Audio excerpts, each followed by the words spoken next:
Hey guys, this is Coach Mikey. How are you guys doing? So, in the last few videos, I published a lecture about servers and what a server is, how we use it. And I'm going to follow up with those slides with a laboratory. So, we're going to do some tasks, some active learning that will complement those slides. Okay, so what do we see on the screen? Windows Server 2025. So we're at Microsoft.com right now. And if you want, you can evaluate the software for free. You can learn from it. You can study it.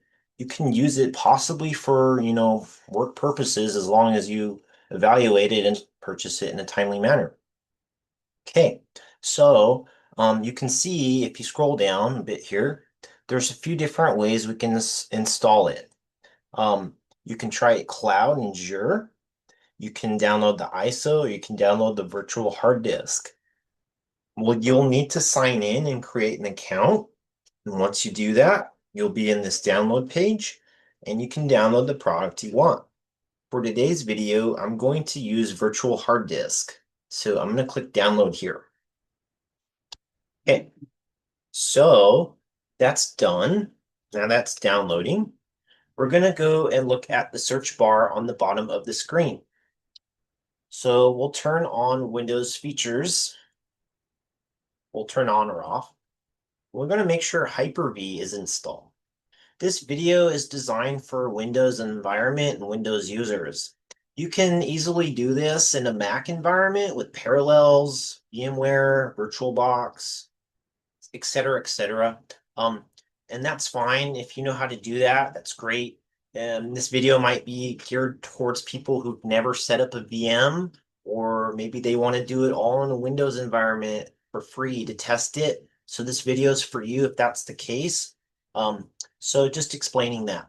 Okay, assuming you have a Windows computer and you can go to Microsoft.com, enable this feature on Windows features, click OK. It might have you install some things, do an update or reboot, and that's fine. Go ahead and do that. And when you're done, you should have Windows Hyper-V. Hyper-V is the virtualization manager in Windows. Okay. You have all these different consoles and different actions you can do. It's pretty cool. We're gonna create. Click create. Or did I already click create? It may have. Yes. And my GUI's all crazy. I don't know what the deal is, guys. Or maybe I didn't. Okay. Click create. Um, so we're going to create a VM here. You can do on these online downloads, which is cool. It's very easy. Click next, next, next, and it sets up a VM for you. Parallels is like that too. Very easy peasy. Um, but let's change the install source. And we're going to point it to the virtual hard disk we just downloaded, which is right here. Okay. And let's say create virtual machine, creating disk. Now go grab your coffee or whatever. It's going to take a second.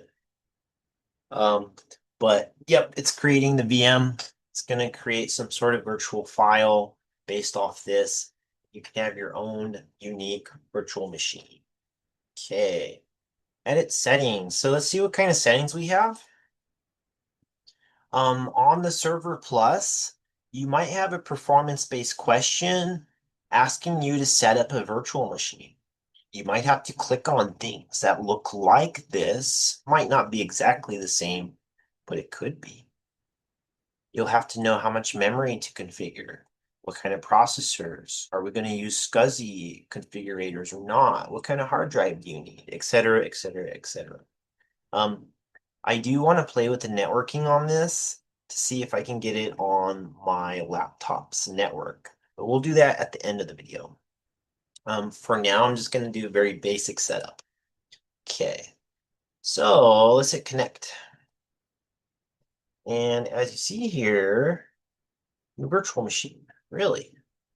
Let's rename that to Windows Server 2025. Okay, And as you see, the state says it's off. It's not even turned on now. So let's turn it on. And you can see the CPU usage shows right there. Now we can see that this is running. Depending on how you access your servers, you may not even need this GUI. You may be turning it on from the console and see nothing. You may not have a command line. You might be using a remote desktop to connect to that server. So there's just so many ways to configure it, but we're just doing the basics just to set up a VM and show you how it works. Okay, so it says getting ready. You'll see a black screen like this that says Hyper-V. Should I full screen it? We could. Okay. So this will give you a realistic timeline of how long it takes start to finish to make a VM like this.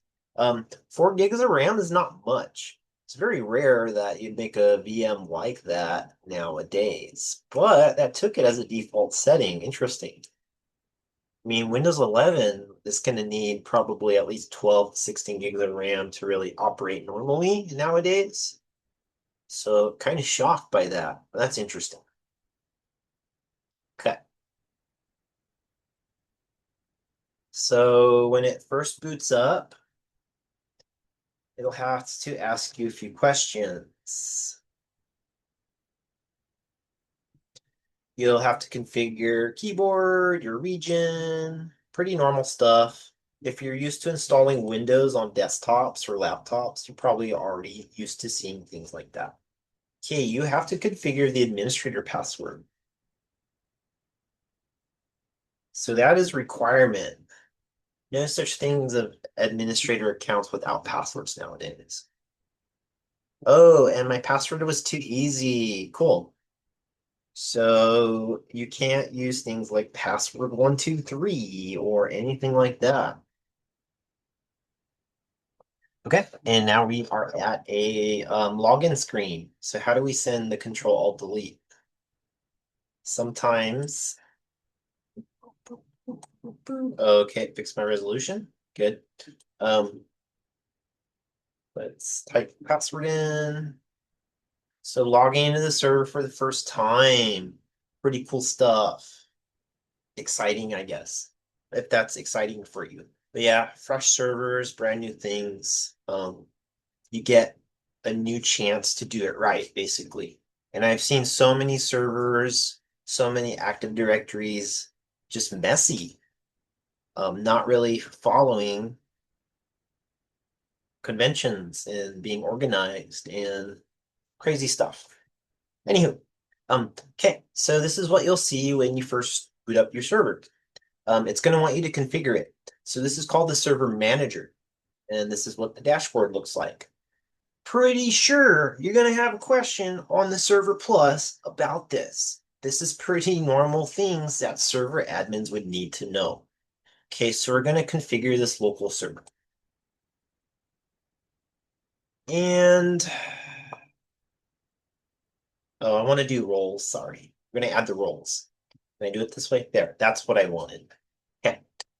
So you're going to need to add roles to your server when it starts. What kind of server is it? What does it do? Is it helping other servers? Is it by itself? Is it providing a service? Is it redundant? Is it, I mean, there's just so many questions, right?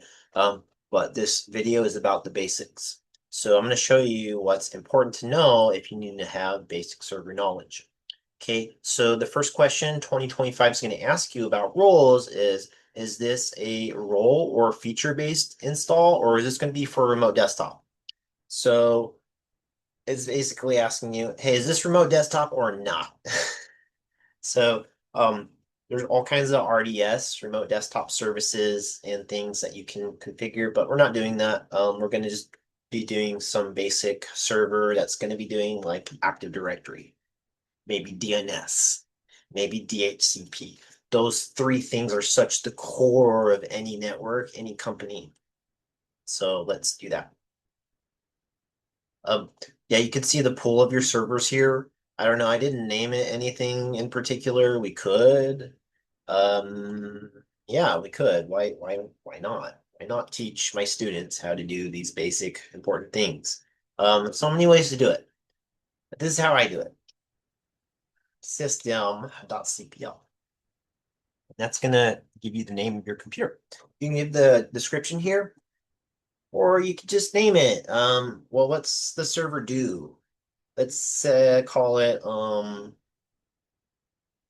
server plus demo. Sounds good to me. So that's the name of the computer server. Same place where you would go to do that in Windows. Now it's not going to remember who you are until you do a reboot. So if you even say host name, still old name, right? Okay, I really want you to learn that. I don't want it to look messy. Like I said, you might inherit servers that are messed up or environments that are crazy. Don't do that to other people. So we're actually going to X out of this. I want that name to be perfect. Okay, so let's reboot and make sure that we get the name that we want. And then we'll configure it. So I guess that's step number one. Name your server. Wow, that booted up super fast, huh?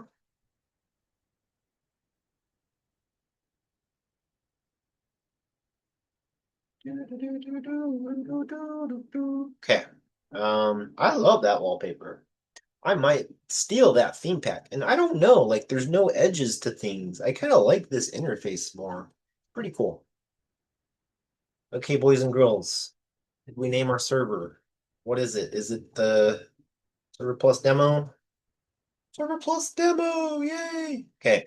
And then here, whoa, is it still booting up? I think so. Yeah, there we go. So now when you see it, it says server plus demo. So yeah, name your servers. Name it something meaningful, not just server one or server two, but say server DNS or I don't know, however your company wants to do it, man, but just name it something.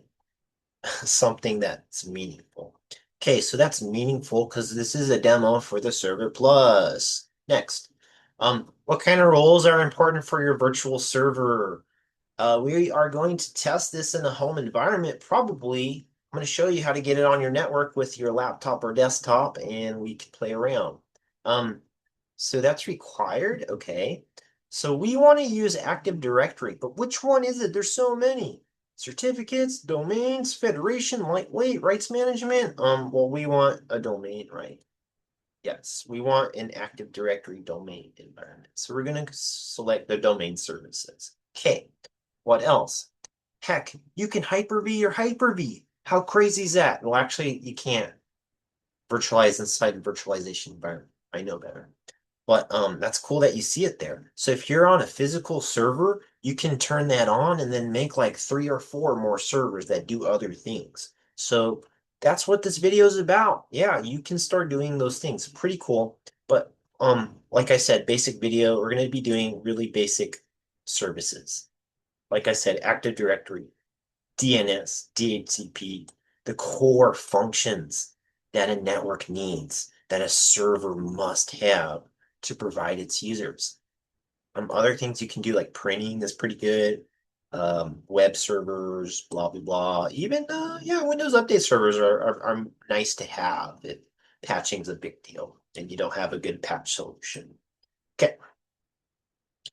What else? Features? I don't think I need to turn anything else on here. Yeah, group policy. Definitely need to play around with that if you want to learn Active Directory. Okay, that's fine. Next.